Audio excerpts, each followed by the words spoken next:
नमस्कार दोस्तों, आज हम पढ़ेंगे भारतीय इतिहास। भारतीय इतिहास में सिंधु सभ्यता या हड़प्पा सभ्यता, इसके ऑब्जेक्टिव क्वेश्चन हम देखेंगे। यह सभी एग्ज़ाम के लिए महत्वपूर्ण टॉपिक हैं। जैसे कि फर्स्ट क्वेश्चन है, हड़प्पा सभ्यता का सर्वाधिक मान्यता प्राप्त काल है 2500 ईसा पूर्व से 1750 ईसा पूर्व। सिंधु घाटी की सभ्यता निम्नलिखित में से किस सभ्यता के समकालीन नहीं था? ग्रीक की सभ्यता के समकालीन नहीं था। सिंधु घाटी की सभ्यता कहाँ तक विस्तृत थी? पंजाब, राजस्थान, गुजरात, उत्तर प्रदेश, हरियाणा, सिंध और बलूचिस्तान।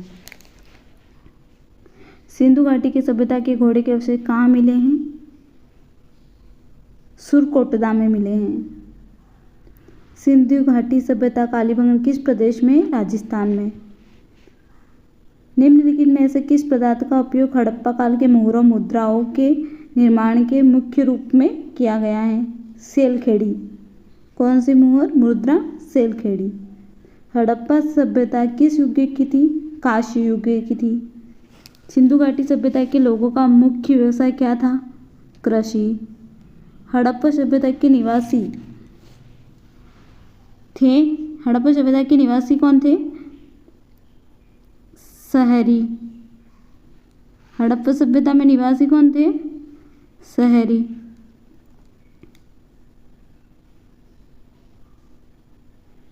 सिंधु सभ्यता के घर किसके बनाए जाते थे? सिंधु सभ्यता में जब घर बनाए जाते थे वो किसके बनाए जाते थे? ईंट से बनाए जाते थे।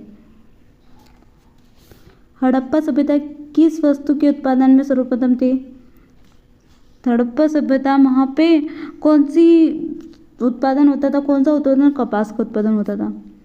निम्नलिखित विद्वानों में से हड़प्पा सभ्यता का सर्वप्रथम खोजकर्ता कौन था? दयाराम साहनी। दयाराम साहनी ने हड़प्पा की खोज की थी। सिंधु सभ्यता का पटना का बंदरगाह कौन सा था? लोथल। कौन सा बंदरगाह था? लोथल। पैमाने की खोज ने यह सिद्ध कर दिया है कि सिंधु घाटी के लोग माप और तौल से परिचित थे। यह खोज कहाँ पर हुई थी? लोथल में हुई थी। कहाँ पर हुई थी? लोथल में हुई थी। हड़प्पा कालीन समाज किन वर्गों में विभक्त था? किन वर्गों में विभक्त? विद्वान, योद्धा, व्यापारी और श्रमिक में। सिंधु सभ्यता का सर्वाधिक उपयुक्त नाम था क्या? हड़प्पा सभ्यता। सिंधु सभ्यता को हड़प्पा सभ्यता के नाम से भी जाना जाता था। निम्नलिखित में कौन सा लक्षण सिंधु सभ्यता के लोगों का सही चित्रण करते हैं? उनके विशाल महल और मंदिर होते। वे देवी देवताओं की पूजा करते थे। वे युद्ध में घोड़ों द्वारा खींचे जाने वाले रथों का प्रयोग करते थे। ये दोनों पॉइंट, फर्स्ट और सेकंड दोनों पॉइंट सिंधु सभ्यता में उपयोग में लाए जाते थे। जैसे विशाल महल, मंदिर होते थे, देवी देवताओं दोनों की पूजा करते थे। हड़प्पा सभ्यता की खोज किस वर्ष हुई थी? 1921 में हुई थी। किस वर्ष हुई थी?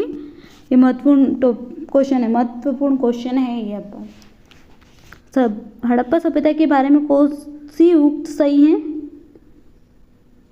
उन्होंने पशुपति का सम्मान करना आरंभ किया। क्या किया उन्होंने? पशुपति का सम्मान करना प्रारंभ किया। हड़प्पा के लोगों को सामाजिक पद्धति थी उचित समतावादी। कौन सी पद्धति थी? उचित समतावादी। सिंध का नखलिस्तान बाग हड़प्पा सभ्यता किस पुरास्थल को कहा गया है? मोहनजोदड़ो को। हड़प्पा सभ्यता के संपूर्ण क्षेत्र का आकार किस प्रकार का था? त्रिभुजाकार। हड़प्पा सभ्यता का आकार त्रिभुजाकार था। जैसे सूची में फर्स्ट सूची, सेकंड सूची में सम्मिलित है। देखते हैं हड़प्पा सिंधु सभ्यता। मोहनजोदड़ो रावी नदी पर है। लोथल गंगा नदी पे, कालीबंगा भोगवा नदी पर। ये सब नदियां हैं।